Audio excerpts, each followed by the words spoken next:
हम सब क्या हैं? तो हम सब एनिमल्स होते हैं, जंतु होते हैं। तो इनका इस एनिमल किंगडम का क्लासिफिकेशन कैसे किया गया है? हम सब एनिमल्स है, देखो मच्छर भी एनिमल है, कॉकरोच भी एनिमल है, केंचुआ भी एनिमल है, हम लोग भी एनिमल हैं। लेकिन क्या हम केंचुए के सिमिलर हैं? क्या केंचुआ और हमारे सारे कैरेक्टर एक जैसे हैं? नहीं है ना। क्या कॉकरोच और केंचुए के कैरेक्टरिस्टिक्स आपस में मिलते हैं क्या? नहीं ना। कॉकरोच और जो तिलचट्टा होता है उसके भी नहीं मिलते आपस में। ऐसे ही अगर आपसे पूछ ले कि जो व्हेल फिश है वो क्या बाकी की मछलियों से अलग है? तो बच्चा एनिमल्स है ना, उनके कैरेक्टर्स के आधार पे, उनके लक्षणों के आधार पर हमने इन एनिमल्स को कहां पे अलग-अलग कैटेगरी में डिवाइड कर दिया है। तो सबसे पहले आपको पता होना चाहिए ये एनिमल किंगडम बना कैसे। थोड़ा सा हम इतिहास पे चलेंगे, इसके चैप्टर बाद में स्टार्ट करेंगे। पहले मैं थोड़ा सा आपको बैकग्राउंड में लेके चल रही हूँ कि वहां से भी क्वेश्चंस आते हैं। बच्चों जितने भी सारे लिविंग्स है ना इस धरती के ऊपर, उनका किया गया क्लासिफिकेशन। क्लासिफिकेशन का मतलब होता है वर्गीकरण। उनको क्लासिफाई किया गया। जितने भी लिविंग्स होते हैं ना, लिविंग का मतलब क्या होता है? सजीव, जो मैंने आपको बायोलॉजी के इंट्रोडक्शन में पढ़ाया था।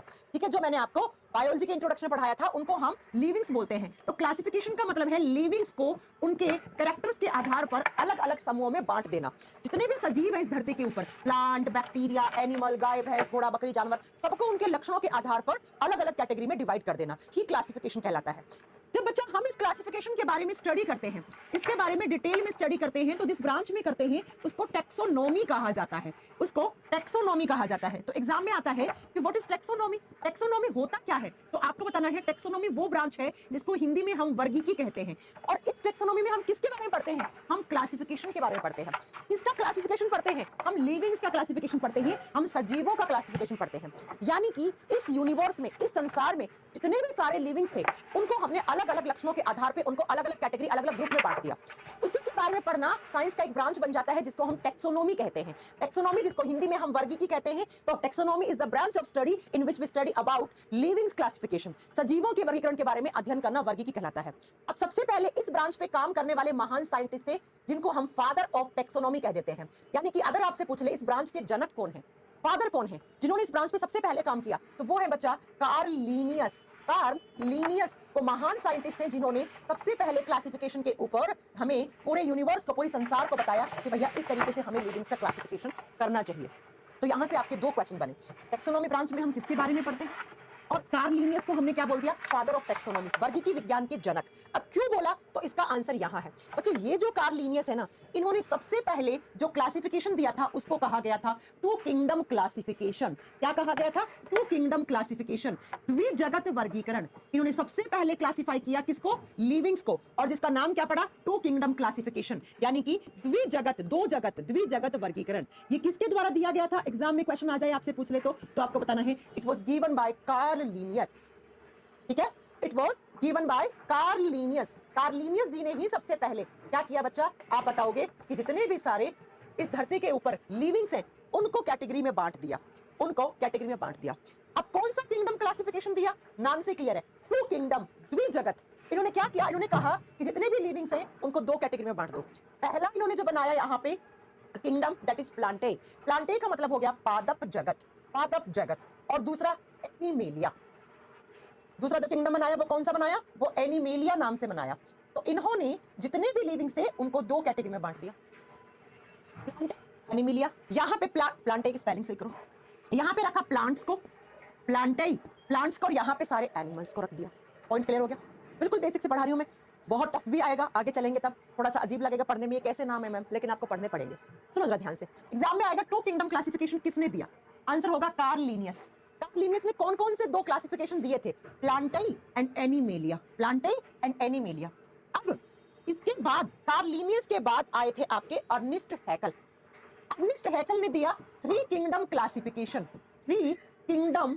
अबुआ सरकार में अबुआ आवास का उपहार 25 लाख अबुआ आवास बनाने का लक्ष्य, 8 लाख अबुआ आवास का निर्माण जारी। कांग्रेस को वोट दें, झारखंड की खुशहाली के लिए गठबंधन सरकार चुनें। And animalia, प्लांटाई and animalia. अब इसके बाद कार्ल लीनियस के बाद आए थे आपके अर्निस्ट हैकल। अर्निस्ट हैकल ने दिया three kingdom classification, three kingdom classification. ये सारे साइंटिस्ट के नाम याद रखने, ये एग्जाम में आते हैं बच्चा, ठीक है। थ्री किंगडम क्लासिफिकेशन, त्रिजगत वर्गीकरण, तीन जगत में बांट दिया। त्रिजगत का मतलब क्या हो गया? तीन जगत वाला, त्रिजगत वर्गीकरण। इन्होंने कहा कि भाई ठीक है कार्ल लीनियस, आपने प्लांटाई एनिमेलिया बना दिया, मुझे कोई दिक्कत नहीं है, लेकिन एनिमल्स तो बहुत सारे टाइप के होते हैं। अब सारे एनिमल्स को एक साथ रख दोगे तो काम कैसे चलेगा, है ना? तो जरा लिखिएगा कि थ्री किंगडम क्लासिफिकेशन किसने दिया था, तो आप बताओगे अर्नेस्ट हैकल के द्वारा। हैकल नाम के साइंटिस्ट हैं जिन्होंने ये थ्री किंगडम क्लासिफिकेशन प्रपोज किया या दिया था। अब इन्होंने कहा कि मुझे कोई दिक्कत नहीं है, आपने प्लांटेई किंगडम बनाया, ठीक है भैया, इसमें आपने प्लांट्स को रख दिया होगा, पादप जगत को रख दिया होगा, सारे ग्रीन प्लांट्स को रख दिया होगा। फिर आपने दूसरा एनिमेलिया नाम का किंगडम बनाया, लेकिन एनिमेलिया में आपने सारे एनिमल्स को एक साथ रख दिया, ये नहीं हो पाएगा। तो इन्होंने एक तीसरा किंगडम बना दिया और इस तीसरे किंगडम को बोलते हैं हम प्रोटिस्टा। इसको बोलते हैं हम प्रोटिस्टा। अभी बताएंगे हम प्रोटिस्टा में कौन आते हैं, अभी सब कुछ बताएंगे, ठीक है? तो तीसरा जो आया, जो ऐड हुआ, वो कौन सा ऐड हुआ? वो हुआ बच्चा प्रोटिस्टा जगत। तो आपसे एग्जाम में क्वेश्चन पूछेगा किसने थ्री किंगडम क्लासिफिकेशन दिया? अर्नेस्ट हैकल ने। कौन सा नया ऐड हुआ? तो आप बताओगे प्रोटिस्टा ऐड हुआ। अभी हम बात करेंगे प्रोटिस्टा में किसको रखा है, मोनारा में किसको रखा है, ये सब कुछ मैं बताऊंगी, ठीक है? ये सब कुछ मैं बताऊंगी आपको, डोंट वरी। अब अर्नेस्ट हैकल के बाद आए कॉपलैंड। उन्होंने कहा भैया 3 जगत से काम नहीं चलेगा, 4 जगत बनाने पड़ेंगे। तो आया 4 किंगडम क्लासिफिकेशन। कौन सा बच्चा? 4 किंगडम क्लासिफिकेशन। हिंदी में क्या बोलोगे? चतुर्जगत या 4 जगत वाला। 4 जगत बना दिए, यानी कि 4 ग्रुप बनाए।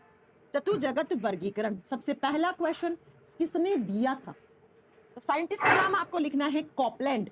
कॉपलैंड नाम के साइंटिस्ट ने ये दिया था, हिंदी में सेम नाम है कॉपलैंड। चौथा कौन सा ऐड किया, ये हुआ ना क्वेश्चन। तो क्वेश्चन तो ये हुआ ना कि चौथा कौन सा ऐड किया कॉपलैंड ने। तो जरा 3 तो यही लिख दो एज इट इज। भाई प्लांटेई तो था, पहले से ही था प्लांटेई, पादप जगत। तो दूसरा एनिमेलिया भी पहले से ही था, कोई प्रॉब्लम नहीं है। फिर तीसरे जगत में हमने किसको ऐड कर दिया था? तीसरे में हमने प्रोटिस्टा को ऐड कर दिया था, कोई दिक्कत नहीं है। अब इन्होंने फोर्थ पे जो ऐड किया, जिसके कारण हम इसको बोलते हैं 4 किंगडम क्लासिफिकेशन, तो वो था मोनेरा। Monera kingdom. तो आपसे एग्जाम में क्या क्वेश्चन बन गया? सिंपल से क्वेश्चन बन गया एग्जाम में कि भैया हु गेव 4 किंगडम क्लासिफिकेशन? चतुर्जगत या 4 जगत वाला क्लासिफिकेशन किसने दिया? और दूसरा क्या क्वेश्चन बन गया? दूसरा बन गया कौन सा ऐड किया? फोर्थ पे ऐड कौन सा किया? तो आपको बताना है मोनेरा। मोनेरा ऐड किया गया। तो यहां तक आपके 4 किंगडम क्लासिफिकेशन आ गए, ठीक है?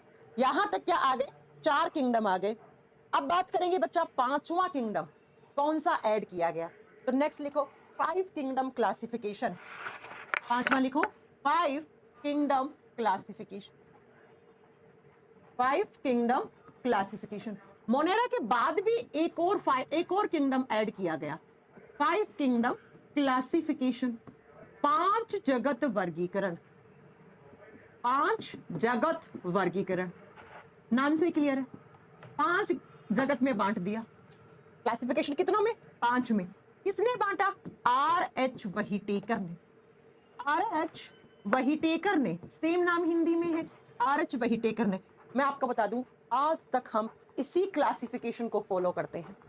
अभी तक का सबसे सक्सेसफुल क्लासिफिकेशन यही है स्टूडेंट्स, हम इसी को फॉलो करते हैं। इसके बाद कोई भी क्लासिफिकेशन नहीं आया। तो आपसे पूछ ले कि अभी तक का सबसे सक्सेसफुल एनिमल्स का या आपसे पूछ रहे लिविंग्स का क्लासिफिकेशन कौन सा है, आपको बताना है ये 5 किंगडम क्लासिफिकेशन है। जो किसके द्वारा दिया गया? जो R.H. व्हिटेकर के द्वारा दिया गया। ये अभी तक का सबसे सक्सेसफुल क्लासिफिकेशन है। इसके बाद आपको कुछ भी नहीं पढ़ना है। अच्छा है, नहीं तो 7-8 और पढ़ने पड़ते, है ना? तो बच्चों अब 5 वाला कौन कौन सा? 4 तो वही हो जाएंगे। कौन कौन से 4 आप बताओगे? Plantae, Animalia, Protista, Monera. 5वां फंगी, कवक जगत यहाँ पे ऐड हो गया। तो जरा 5 नाम लिख दो।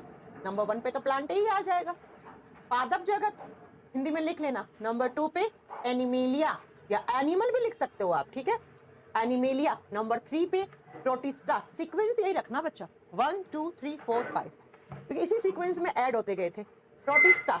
4th पे मोनेरा। और जो 5वां यहाँ पे ऐड किया गया दैट इज फंगी, कवक जगत। फंगी, कवक जगत। ये जो फंगस होते हैं ना, जो कवक होते हैं ना, जो फफूद होते हैं ना बच्चा, उसको यहाँ पे अलग से इनका क्लासिफिकेशन के तौर पे इनको हमने अलग से ही इनका एक किंगडम बना के हमने रख दिया। तो मेरा क्वेश्चन ये है कि अभी तक मैंने क्या पढ़ाया? मैंने कहा इस धरती के ऊपर जितने भी सारे लिविंग्स होते हैं उन सबको हम उनके लक्षणों के आधार पर अलग अलग जगत में बांट देते हैं। और इस क्लासिफिकेशन की शुरुआत सबसे पहले की थी कार्ल लीनियस ने। इसीलिए हम कहते हैं Karl Linnaeus is the father of taxonomy. Taxonomy वो ब्रांच है जिसमें आप ये क्लासिफिकेशन के बारे में पढ़ते हो डिटेल में। तो बायोलॉजी की बहुत सारी ब्रांचेस होती है, मैंने पढ़ाया है, nephrology, neurology, orthology, osteology, technology, बहुत सारी ब्रांचेस होती है, जूलॉजी, बॉटनी, है ना। वैसे ही टैक्सोनॉमी भी ब्रांच है एक। अब इस ब्रांच में हम किसके बारे में पढ़ते हैं? तो इस ब्रांच में हम जितने भी क्लासिफिकेशन आज तक दिए गए हैं उनके बारे में पढ़ते हैं। तो सबसे पहले जो क्लासिफिकेशन दिया था वो था टू किंगडम। किसके द्वारा? कार्ल लीनियस के द्वारा। इन्होंने कहा जितने भी लिविंग्स हैं उसको सिंपली दो कैटेगरी में बांट दो, प्लांट को यहाँ रख दो, एनिमल्स को सारों को एक साथ रख दो। फिर हैकल जी ने कहा नहीं भैया कैसे रख दो, ये तो कोई बात नहीं हुई कि आपने सारे एनिमल्स को एक साथ रख दिया। तो आप हैकल जी ने तीसरा किंगडम क्लासिफिकेशन बना दिया और जिसका नाम दे दिया प्रोटिस्टा। आपके आए कॉपलैंड। कॉपलैंड ने कहा सारे एनिमल्स एक जैसे नहीं होते हैं भैया, तो इन्होंने चौथा बना दिया मोनेरा। और आज तक का सबसे सक्सेसफुल क्लासिफिकेशन जिसको हम फॉलो करते हैं अभी तक वो है 5 किंगडम क्लासिफिकेशन, 5 जगत वर्गीकरण, जो आर्च व्हिटेकर ने दिया था। इसका मतलब मैम हम 5 जगतों के बारे में ही पढ़ते हैं आज तक। हाँ जी, अब बड़ा ध्यान से मेरी बातों को सुनना। यहाँ पे है प्लांटेई, इसमें हम प्लांट्स के बारे में पढ़ते हैं। तो ये हम बॉटनी में पढ़ते हैं, यहाँ पे हम नहीं पढ़ेंगे। प्लांट क्लासिफिकेशन बॉटनी में एक अलग से चैप्टर है। आज हमारे चैप्टर का नाम क्या है? Animal classification, animal kingdom. ये एनिमल किंगडम हमारे चैप्टर का नाम है, ये हमें पढ़ना है ना। अब थोड़ा सा मैं आपका डाउट क्लियर करूंगी कि प्रोटिस्टा में किसको रखा गया है, मोनेरा में किसको, फंगी में किसको रखा गया है। तो हमारे चैप्टर तो ये है ना, हमने चैप्टर का नाम क्या दिया? Animal classification. हमें इसके बारे में पढ़ना है। हम प्लांट्स के बारे में यहाँ नहीं पढ़ने आए हैं, वो बॉटनी में पढ़ेंगे, हम यहाँ पे नहीं पढ़ रहे हैं। लेकिन इन तीनों के बारे में थोड़ा थोड़ा मैं आपको नोट डाउन करवाऊंगी। हल्का फुल्का थोड़ा बहुत हम 5 के बारे में ही पढ़ लेते हैं। जरा ध्यान से सुनना मेरी बातों को। सबसे पहले आप सभी लोग जानते हो, मैंने आपको पढ़ाया है पिछली क्लासेस में कि जो लिविंग्स होते हैं ना उनमें 2 टाइप की सेल्स होती हैं। याद है आपको? मैंने पढ़ाया कि जितने भी सजीव है इस धरती के ऊपर उनमें 2 टाइप की सेल्स होती हैं। एक ऐसी सेल्स जिनको हम प्रोकैरियोटिक सेल्स कहते हैं। प्रोकैरियोटिक सेल, प्रोकेंद्रियक कोशिका या प्रोकैरियोटिक कोशिका हिंदी में लिख दो। याद है ना? एक ऐसे लिविंग्स हो गए जिनमें प्रोकैरियोटिक टाइप की सेल्स होती हैं तो उनको हम प्रोकैरियोट्स बोलते हैं। और दूसरे जिनमें यूकैरियोटिक सेल्स होती हैं, जिनमें यूकैरियोटिक सेल्स होती हैं उनको यूकैरियोट्स बोलते हैं। ये बात मैं आपको बहुत ही पहले की क्लासेस में पढ़ा चुकी हूँ। मैंने कहा था कि इस धरती पर 2 टाइप के सजीव हैं। बहुत ध्यान से सुनना। मैंने कहा था इस धरती पे 2 टाइप की लिविंग्स हैं। जिनके शरीर में प्रोकैरियोटिक सेल्स होती हैं उनको हम कहते हैं प्रोकैरियोट्स। उन जीवों को हम प्रोकैरियोट्स जीव कहा जाता है। क्या मैंने कहा कि ऐसे जीव जंतु जिनके शरीर के अंदर किस प्रकार की कोशिका, प्रोकैरियोटिक कोशिका पाई जाती है उनको प्रोकैरियोट्स एनिमल्स कहते हैं। और जिनके अंदर यूकैरियोटिक टाइप की सेल्स होती हैं उनको हम यूकैरियोट्स एनिमल कहते हैं। उनको हम क्या कहते हैं? यूकैरियोट्स जीव कहते हैं। यूकैरियोट्स जीव कहते हैं। ये बात मैं आपको पिछली क्लासेस में पढ़ा चुकी हूँ। अब थोड़ा सा आपके लिए रिवीजन करवा दूं कि प्रोकैरियोटिक सेल्स कैसी होती हैं, यूकैरियोटिक सेल्स कैसी होती है, ताकि आपको आगे की क्लास समझने में आसानी हो। लोन अप्रूव हो गई का? नहीं। फिर काहे को खुशी से इतना फूट रही हो? पैसा कौन देगा? हैं? भाजपा का? अरे हाँ, उन्होंने हर महीना 2100 रुपए गोगो दीदी योजना के तहत देने का वादा किए हैं। रोटी बेटी माटी की पुकार, झारखंड में भाजपा सरकार। अंदर का बहुत इमेच्योर न्यूक्लियस है। या तो उसमें न्यूक्लियस का मतलब होता है केंद्रक। केंद्रक एब्सेंट है, केंद्रक पाया ही नहीं गया है, केंद्रक दिखाई नहीं है। शरीर के अंदर किस प्रकार की ये बात मैं आपको पिछली क्लासेस में पढ़ा चुकी हूँ। अब थोड़ा सा आपके लिए रिवीजन करवा दूं कि प्रोकैरियोटिक सेल्स कैसी होती हैं, यूकैरियोटिक सेल्स कैसी होती है, ताकि आपको आगे की क्लास समझने में आसानी हो जाए। बच्चों मैंने कहा था ऐसी कोई सेल जिसमें या तो न्यूक्लियस है ही नहीं, ये न्यूक्लियस है ही नहीं, या है तो थोड़ा बहुत इमेच्योर न्यूक्लियस है, या तो उसमें न्यूक्लियस का मतलब होता है केंद्रक। केंद्रक एब्सेंट है, केंद्रक पाया ही नहीं गया है, केंद्रक दिखाई नहीं है। या बच्चा होगा तो थोड़ा बहुत बना होगा लेकिन उसके बाद डिसमिस हो गया होगा। वो केंद्रक प्रॉपर तरीके से मैच्योर नहीं हुआ। यानी कि ऐसी सेल्स जिनका केंद्रक विकसित नहीं हुआ, है ना, या तो है ही नहीं केंद्रक या विकसित नहीं हुआ। और जब न्यूक्लियस ही नहीं है तो न्यूक्लियस के चारों तरफ इस तरीके से एक मेम्ब्रेन पाई जाती है। इस मेम्ब्रेन को हम क्या बोलते हैं? न्यूक्लियर मेम्ब्रेन, केंद्रक की झिल्ली। तो यहाँ पर इन सेल्स में न्यूक्लियर मेम्ब्रेन भी नहीं होती है। न्यूक्लियर मेम्ब्रेन का मतलब होता है केंद्रक झिल्ली, केंद्रक झिल्ली। यानी कि मैम आप ये कहना चाह रही हैं ऐसी कोई सेल जिसके अंदर ना ही तो न्यूक्लियस है, ऐसी पड़ी है वो, उसके अंदर न्यूक्लियस नहीं है, उसके अंदर केंद्रक नहीं है। और केंद्रक कभी हुआ भी होगा तो केंद्रक प्रॉपर मैच्योर नहीं हुआ, उसका डेवलपमेंट नहीं हुआ, वो विकसित केंद्रक नहीं कहलाया। ऐसा लगता है आपको, आभास होता है कि कभी ना कभी केंद्रक बना होगा लेकिन वो मैच्योर नहीं हो पाया। और ना ही उसके केंद्रक के चारों तरफ केंद्रक झिल्ली पाई जाती है। तो उस टाइप की सेल्स को आप प्रोकैरियोटिक सेल कहते हैं। मैं फिर से रिपीट कर रही हूं, प्रोकैरियोटिक कोशिका वो होती है जिस कोशिका के अंदर केंद्रक पाया नहीं जाता या केंद्रक का हल्का फुल्का आभास होता है, यानी कि केंद्रक विकसित नहीं होता है, या उस सेल के अंदर, उस कोशिका के अंदर केंद्रक झिल्ली भी नहीं पाई जाती है। इस टाइप की सेल्स को प्रोकैरियोटिक सेल कहते हैं। और ऐसे जीव जंतु जिनमें ये सेल्स पाई जाती हैं, जिनमें ये कोशिकाएं उपस्थित होती हैं, उनको हम प्रोकैरियोट्स कहते हैं, उनको हम प्रोकैरियोट्स कहते हैं। और दूसरे टाइप पे आ जाओ, यूकैरियोटिक सेल क्या होती है? यूकैरियोटिक सेल वो होती है जिसमें proper well developed mature nucleus पाया जाता है, जिसमें इस तरीके से आपको केंद्रक दिखेगा, न्यूक्लियस इज प्रेजेंट, केंद्रक पाया जाता है इस प्रकार की सेल में।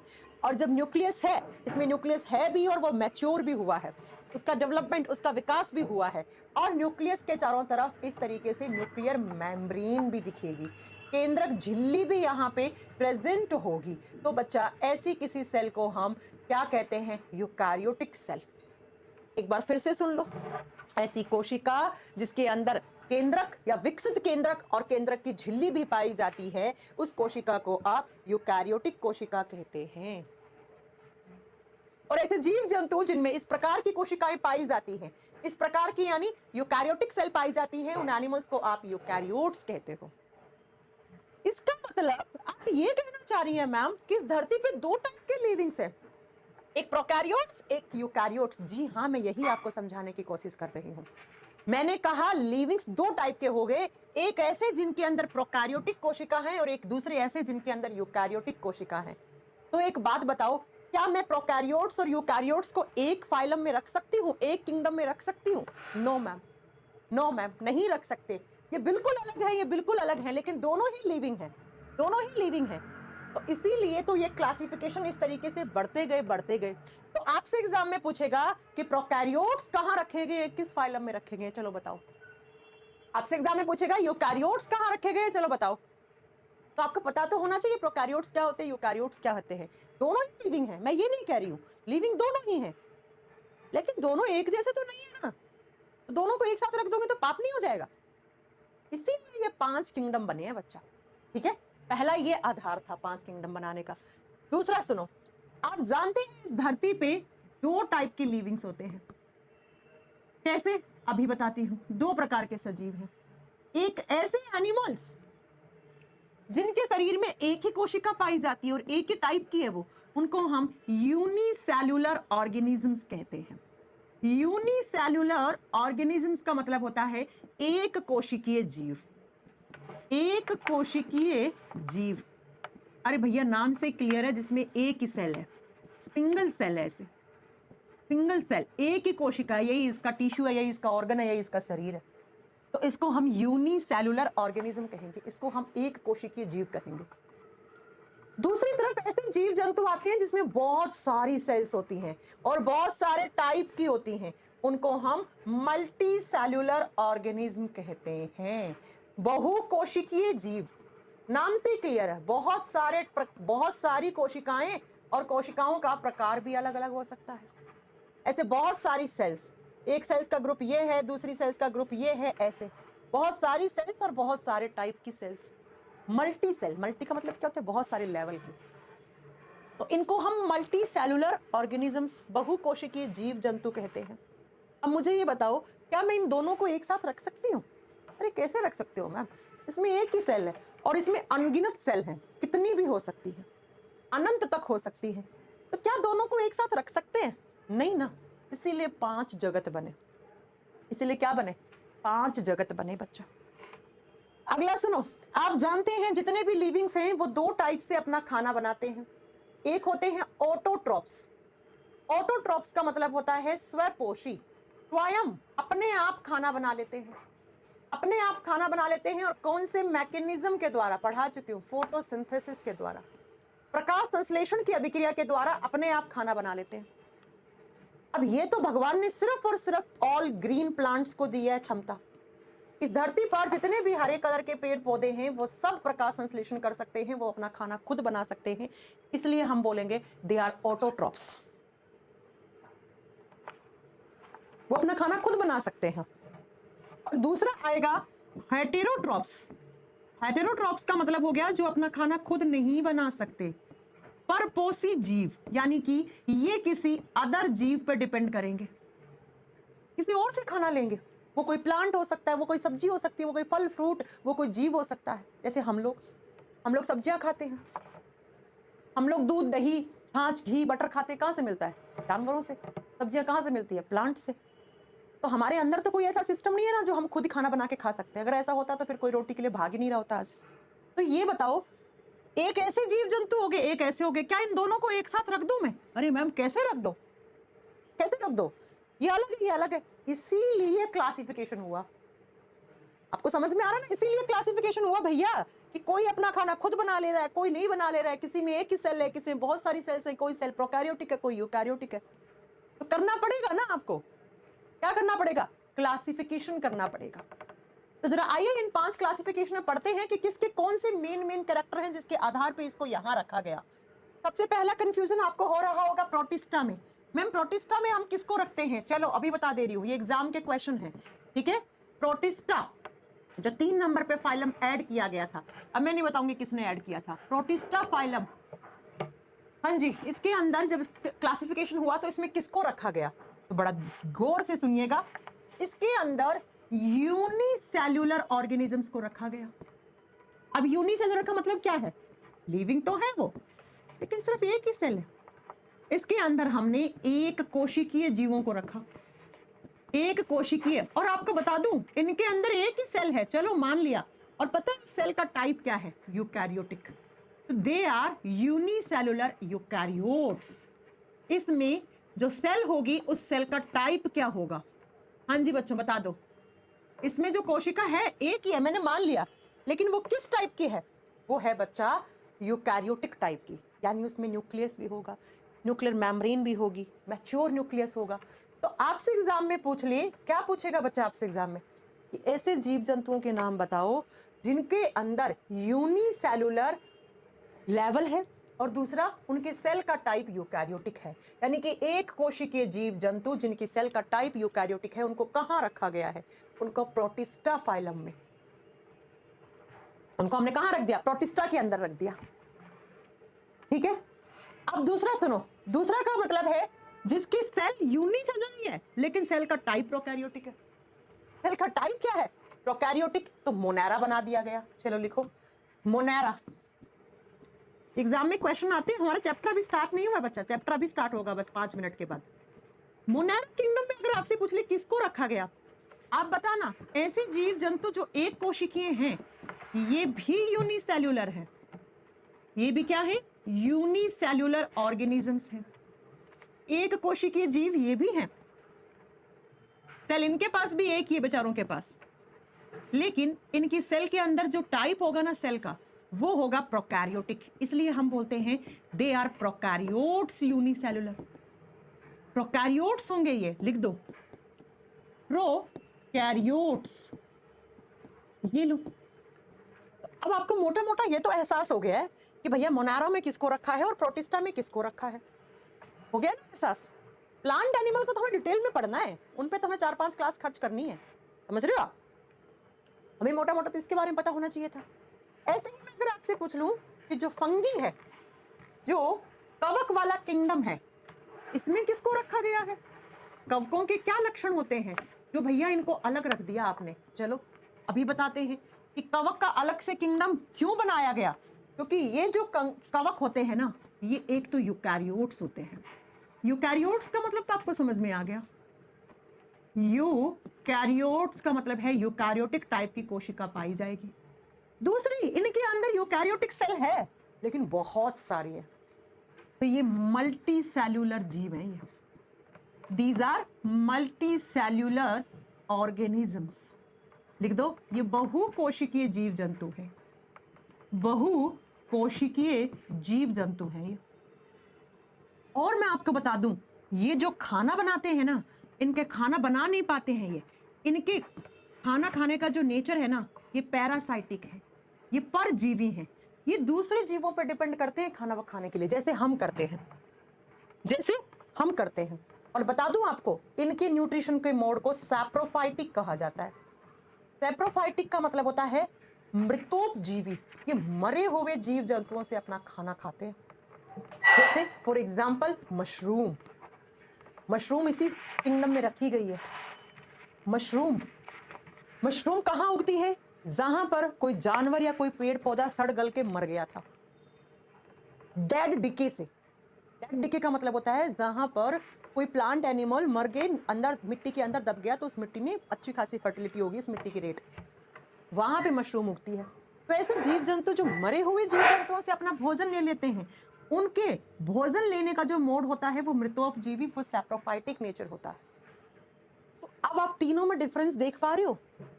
क्या ये दोनों सेम है? नहीं है। तो क्या इन दोनों को एक साथ रख सकते थे? नहीं। इसीलिए तो प्रोटिस्टा बना, इसीलिए तो मोनारा बना। और क्या इन दोनों के साथ आप फंगस को रख सकते थे? कैसे रख सकते थे भैया? फंगस में यूकैरियोट्स आते हैं, लेकिन वो मल्टी सेलुलर होने चाहिए, और उनके खाना खाने का नेचर कैसा? सैप्रोफाइटिक होना चाहिए। इसीलिए क्लासिफिकेशन हुआ। बच्चों, आप समझ पा रहे हो चीजों को? तो अब आपको पता लग गया कि मैम ने ये जो 5 क्लासिफिकेशन लिखे थे, ये वाले 5, इसमें देखो आप, पता लग गया यहाँ पे किसको रखा गया है, यहाँ पे किसको रखा गया है, यहाँ पे किसको रखा गया है। अब ये तो मैं बॉटनी में पढ़ाऊंगी। अब हमारा चैप्टर शुरू होता है एनिमेलिया किंगडम। अब हम पढ़ेंगे अपने चैप्टर को, लेकिन अब अभी मैं पीछे की ये 35-40 मिनट की क्लास आपको नहीं पढ़ाती, तो क्या मेरे प्यारे स्टूडेंट्स आपको समझ में आता है कि ये एनिमल किंगडम मैम कहाँ से ले आई? हाँ, ये एनिमेलिया या एनिमल किंगडम मैम ले कहाँ से आई? नहीं आता ना, तो इसीलिए मैंने पढ़ा। जंतु जगत का वर्गीकरण। भाई एनिमल्स भी बहुत सारे टाइप के हैं। स्टारफिश बैट फिश से अलग होती है। स्टारफिश बाकी सारी मछलियों से अलग होती है। ऐसे ही कॉकरोच किससे? कॉकरोच केंचुए से अलग है। केंचुआ मेंढक से अलग है। मेंढक किससे? मछली से अलग है सारे इसी किंगडम के अंदर, लेकिन सबको एक साथ नहीं रख सकते थे आप। इसीलिए हमने क्या किया, इस एनिमल किंगडम को डिवाइड कर दिया। कितने फाइलम में? 11 फाइलम में। चलो बच्चों लिखो, जंतु जगत को 11 संघों में विभाजित किया गया है। और जंतु जगत के कैरेक्टर्स मैं नहीं बताऊंगी, यहाँ पे वो एनिमल्स आएंगे, लिख लो चलो, जिनकी सेल्स का टाइप यूकैरियोटिक है। यहाँ पे वही जीव जंतु आएंगे जो यूकैरियोट्स कहलाएंगे, यूकैरियोट्स। और नेक्स्ट मल्टी सेल्यूलर, बहुकोशिकीय जीव जंतु हैं ये। बहुत सारी सेल्स होंगी इनके शरीर में, आप गिन ही नहीं सकते, बिलियन ट्रिलियन सेल्स होंगी। बहुकोशिकीय जीव जंतु। और ये खाना खुद से नहीं बना पाएंगे बच्चा। ये इनके खाने का मोड क्या होगा? पैरासाइटिक। पैरासाइटिक से अच्छा है हेटेरोट्रॉप्स लिखो, ज़्यादा अच्छा लगेगा। ये अपना खाना खुद से नहीं बना पाते हैं, ये अपने खाने के लिए परजीवी दूसरे जीवों पर डिपेंड करते हैं। ऐसे जीव जंतु जिनमें यूकैरियोटिक टाइप की सेल्स हैं, बहुत सारी हैं, और जो अपना खाना खुद नहीं बना सकते, जो परजीवी दूसरे जीवों पर डिपेंड करते हैं, और जो जानवर हैं उनको यहाँ रखा गया है। लेकिन बच्चों जानवरों के भी लक्षण आपस में नहीं मिलते। हमारे कॉकरोच से नहीं मिलते, कॉकरोच के केंचुए से नहीं मिलते, केंचुए के कछुए से नहीं मिलते। इसीलिए हमने इस जगत को 11 फाइलम में बांट दिया। और इन फाइलम के सब फाइलम के लक्षण अलग अलग हैं। अगर मैं आपको पानी में डाल दूंगी 2 घंटे के लिए, आपको स्विमिंग नहीं आएगी, आप मर जाओगे। मछली को डाल दूंगी, मछली मर जाएगी क्या? नहीं। मछली भी एनिमल है, मैं आप भी एनिमल है, दोनों एनिमल किंगडम में रखे गए हैं। ये दोनों ही आपके कैरेक्टर हैं, लेकिन देखो आप, मछली एक्वेटिक है, आप तो नहीं हो एक्वेटिक। इसीलिए हमने इस एनिमल किंगडम को 11 फाइलम में डिवाइड कर दिया कि भैया एक देखो, मैंने कोई फाइलम का नाम बोला तो उस फाइलम के जो लक्षण होंगे ना, वो इसके उसके अंदर जितने भी एनिमल्स आते हैं सबके लिए एप्लीकेबल है। मैंने लिखा जैसे कोई भी फाइलम है उसको लिखा दीज आर एक्वाटिक एनिमल्स, ये पानी में रह सकते हैं। वो सारे जीव जंतु जो उसके अंदर आते हैं वो पानी में रह सकते हैं। तो ऐसे कितने फाइलम बना दिए हमने? 11 फाइलम। सबसे